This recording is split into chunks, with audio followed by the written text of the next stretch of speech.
started to dispatch the call, and the deputy said, yeah, I heard the call also, and I actually talked to him on the scene a couple hours later in the morning, and he was actually a little concerned that he might be the target of those bullets. So that particular motorist got a verbal warning and was allowed to leave.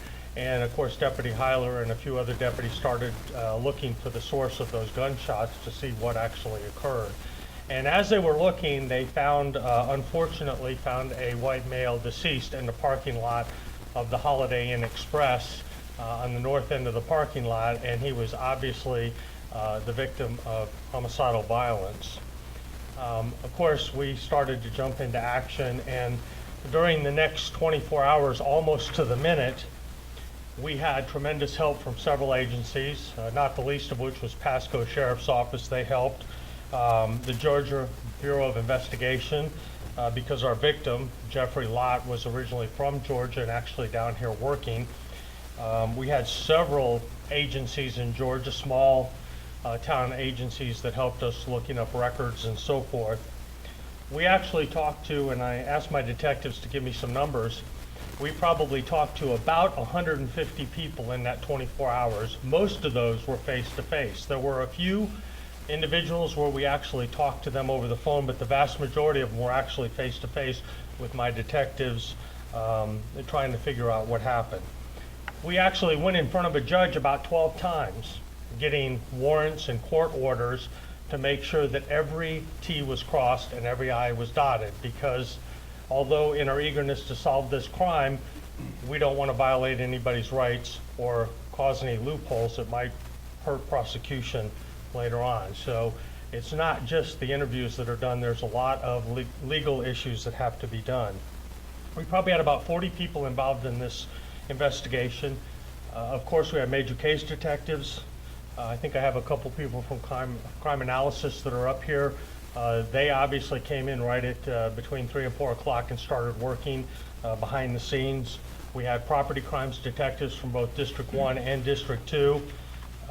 Obviously, forensics was tremendously involved, both at the Holiday Inn Express and where the truck was located, maybe a couple other places. Our communications section is extremely busy. And then, of course, all the supervision that goes into trying to keep this investigation organized. And what we found in the midst of all that was apparently Mr. Lott, in talking to everybody, he was a great guy. He was the type of person that would purchase drinks for everybody at a bar or pay their bar tab, and he made a lot of friends, and we talked to a lot of people that were actually very upset that his life was taken. But what we pieced together is that he left one bar probably about midnight prior to the murder and went down into Pasco to a exotic dance club, Lollipops, and was there for a little while, for a few hours, and met up with a few individuals, including our suspect, who was under arrest, and her name is Kayla Collins. She's a white female. She's born in 1993. She's about 24 years old. And they all decided to go to Denny's in Hernando County, and he asked Ms. Collins to drive his vehicle because he had been drinking. And he drove the vehicle, or she drove the vehicle up here, and they actually interacted a little bit. And long story short is they ended up back at the Holiday Inn Express where he was shot several times, and she left with his vehicle. She did interact with a few of the ladies later on at Denny's, made some admissions that something bad had happened, and then took the vehicle down to Pasco County. We pieced this together and dumped the vehicle as well as some other items in the area of Denton and East Boulevard, or Peace Boulevard, just a little south of the county line in Pasco County rather. As we worked through the investigation, the truck was actually found about 12:30 yesterday afternoon. And yesterday evening, my detectives were down in Pasco talking to some of the people involved, and the investigation really not until late in the day started pointing towards Ms. Collins, and they put the case together probably between 6 or 7 o'clock at night when they first heard her name. And then about 3 o'clock this morning, ironically, almost exactly 24 hours to the minute, she was taken into custody under an arrest warrant for second-degree murder and a few other charges. Again, a team effort, great people working straight through without sleep. I'm amazed at the job they do, but it's impossible to really illustrate without being there how much work goes into something like this and how many people you have to talk to. So I'll be happy to answer a couple questions, and maybe if a couple of the detectives or Detective Kraft, you were the lead on this, weren't you? Yeah, Detective Kraft is the lead on this, so if anybody has any questions, we'll be happy. We may not be able to answer all of them, but we can answer a few. So do you think this is a carjacking gone wrong? Like, what do you think the intention is? We're still in the midst of trying to figure out exactly what occurred, but it is obvious that we're sure that she was the one who pulled the trigger, and we're sure it happened in the parking lot, obviously, because even a deputy heard the shots, the parking lot of the Holiday Inn Express. They were supposedly on their way to Denny's. We have a very, very, very tight timeline of what happened, so there wasn't a whole lot of time from the time they left. They were actually following the other vehicle, or the other vehicle was following them with a couple of the young ladies in it, to the time that she came back with the vehicle to Denny's without Mr. Lott. So we're relatively confident that of what happened, but we're not 100% sure what the motive is, although it's not unlikely that it was robbery. So they left the strip club, they were gonna go to this Denny's, they stopped in this Holiday Inn, so he shot him, killed him, got back in the truck and went to Denny's? Actually, there was a little bit more to it than that. They actually made another stop at an ATM, and then went to the Holiday Inn, I believe, and then she ended up back up at Denny's with the vehicle, but without Mr. Lott. So if she is charged, why wasn't she charged with first degree if this looks like it was a plan? Well, we've been working tightly with the staff. Maybe I can let Detective Kraft answer that, but we've been working with the state attorney, and that's the warrant that we got. We feel that the evidence at the time at 3 o'clock this morning, or actually a little before 3 o'clock, supported second-degree murder. At this point, of course, that could change as the investigation continues. So, do you have anything to add? I'll let Detective Kraft answer a couple questions. Yeah, due to the circumstances of the case, we consulted with state attorneys who agreed that, based on the evidence that we had, second-degree murder was the most appropriate charge this time. If evidence develops later to change that, it can also be amended. Where was the victim shot? He was shot, I believe, 5 times.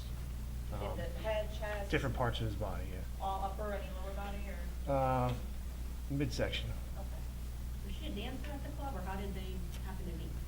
I believe they met at the club. But she's not a dancer there? I don't know her occupation. I'm not sure if she's an employee there or not. Now, I know you guys work closely with the Georgia investigators up there. Did he move down here? Was he living down here? Was he just here temporarily for work, or? He was working for a construction company, and his job was to come down here during construction periods. So he was in town for that purpose. And he's in town a week or two at a time, and he'll go back up north and then come back down here to continue the construction until it's finished. What's the name of that company he works for? I don't have that name in front of me, but I can get it for you. Was he staying at that Holiday Inn? Yes, he was a guest. Is it Jerome, I believe? His name? It's Jeffrey, Jeffrey.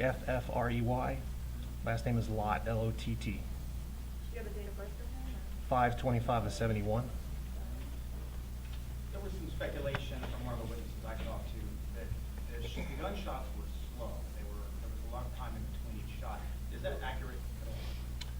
Based on what we heard, sounded more like 4 consecutive shots and then a delay between the last shot.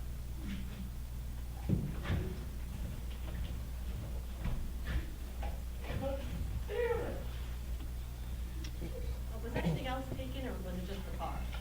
We're not going to get into too many specifics right now. We just wanted to give a general overview of the case. Obviously, there's still a lot of investigation to do, even though we've done a tremendous amount of work it is, there's still a lot to be done.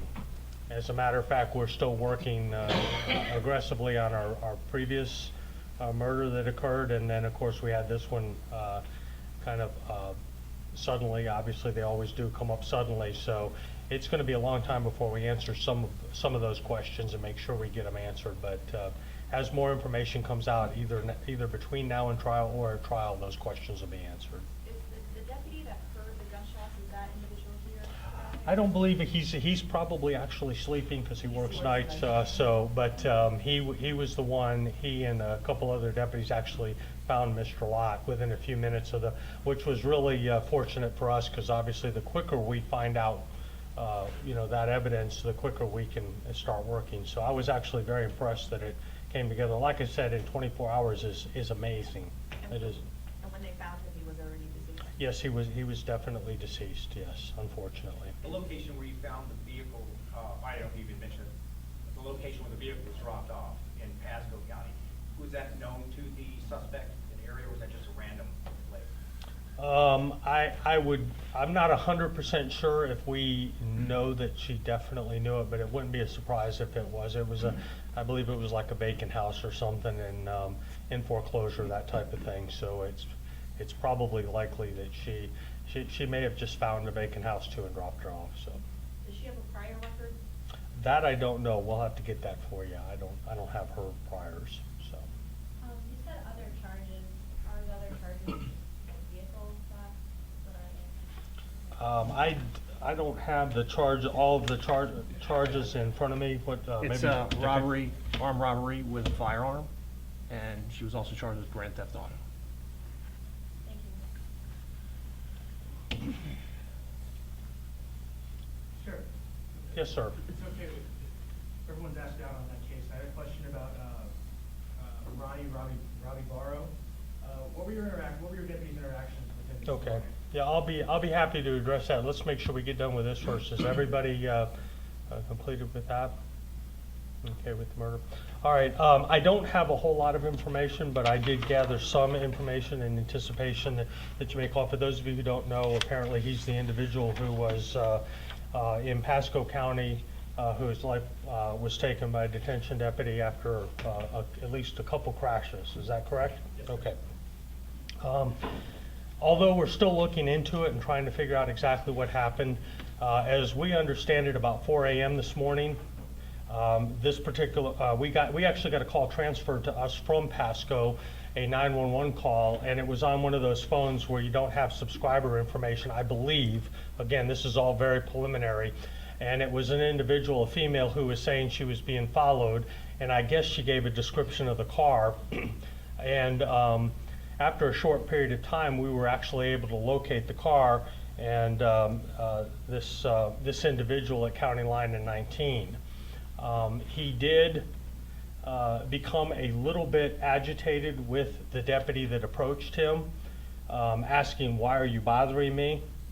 And the deputy, using some de-escalation techniques, said, "We've got a call. We've got a concern that somebody's being followed." And he actually even showed him, apparently on his computer, the call, that we weren't just picking him out and harassing him. Apparently, from what I'm told, that calmed him down, and he was saying that his Bible had blown out of his car, and he was on the side of the road looking for that. Apparently, while this was happening, it's my understanding that Pasco was looking for the supposed complainant, the person who called 911, and they arrived shortly after, as well as a backup deputy from Hernando, and we were not able, neither we or Pasco were able to locate the original complainant. So we talked with him. The deputy, according to his field interrogation or field interview report, he said that he didn't meet the Baker Act criteria, and he didn't have any evidence that he was under the influence. And of course, you have to understand, we're there for him supposedly following somebody, and we don't have a victim anymore or a complainant. So the deputy, when we used the due diligence that we weren't able to find the complainant, the deputy said, he asked, "Am I free to go?" And not having the legal right to hold him anymore, the deputy it's my understanding, let him leave. Now, about an hour later, that was around 4 o'clock, at least when it started, and it probably ended somewhere around 4:30 this morning. About 5 o'clock, it's my understanding that we got another call about a traffic crash, hit and run, where an individual a citizen said somebody crashed into them and was headed south on 41. And apparently this person followed them to the Coca-Cola plant. Of course, it turned out to be the same individual, but our citizen, our complainant, when he saw him get out of the car, turned back around and met my deputy back, the same deputy, ironically, who was working that area, met him back in Hernando County to report the hit and run accident. And I would assume FHP came to investigate that. And then, of course, you know what happened in Pasco. So that's kind of our involvement, at least as I know it right now. Sure. The Bible thing, Robert Barrow said that the reason why he was following this woman was because he was like going back and forth looking for his Bible. No, I think why he got stopped by the deputy, and of course the deputy says, "What are you doing?" and things like, "Well, I'm looking, my Bible blew off my dashboard, and I'm looking." He was actually out on foot, and apparently, again, very preliminary information, but he says my Bible blew out, and when they left, he was on foot, walking up and down, I guess 41, with a flashlight, looking for his Bible. So you guys stopped in 41, County Line Road at 41? Right in that area, right at that convenience store there. I believe it's going to be on the north west corner. I believe that's a preliminary information. So when the deputy first made contact with this individual, the car was parked, he was on foot, it wasn't a pullover? That is my understanding, yes. He was actually at the convenience store and he happened to run into him because we were what we call boloing the area, being on the lookout in the area, and the deputy happened to run into him. And because the gentleman was confrontational, and it's important to understand that somebody's confrontational, they may be anti-government, or they may, maybe they have some mental illness, and it's hard sometimes to tell the difference. But you have to keep in mind the deputy was not there for somebody acting irrationally necessarily. For all we know, it could have been a lover spat or anything else, a million other things. But there wasn't sufficient information, at least at that time, either criminally or under the Baker Act, to take any action. Was the deputy able to do a background check, a quick license check or anything? I believe he did, yes, and he did. Oh, yeah, actually, the license, yes, absolutely. He did have a valid driver's license, and there were no wants and warrants. I specifically heard that, so there was no, again, he did have a car there. There was no reason to let him leave, so. And so you said your deputy showed him, what, on his phone? No, actually, I think on the computer, again, using de-escalation, it's like, I'm not just here giving you a hard time. I actually have a call. And apparently, from what I'm told, did work and did de-escalate the situation, because oftentimes we run into people and they're very agitated. They are upset that law enforcement's interacting with them, and that does happen on a fairly regular basis. And then on this hit and run, so he, our suspect up here, he got into a car accident and then took off, and the victim followed him? That is my understanding, yes, all the way to the Coca-Cola plant. Okay, and then at which point, when he got out of his car, the victim then goes, I'm not going to deal with this. Again, I don't know what the victim was, but I know at that point, I don't know what the victim was thinking, but at that point, it's my understanding, he turned around and said, I have to meet the deputy anyway, so he left the area. Whether he was scared or just figured the guy was no longer a threat or whatever, I have no idea. I was down there, was that the red car on the west side of the road? I don't know. I believe, I think I heard somebody say that he was driving a red car, so I would assume that's correct, but don't hold me to that. All right? And that's putting everything together in the last hour or so, because we knew that we had some interaction with them. So, but any other questions on either the homicide or the Pasco issue? All right, thank you all very much for your time.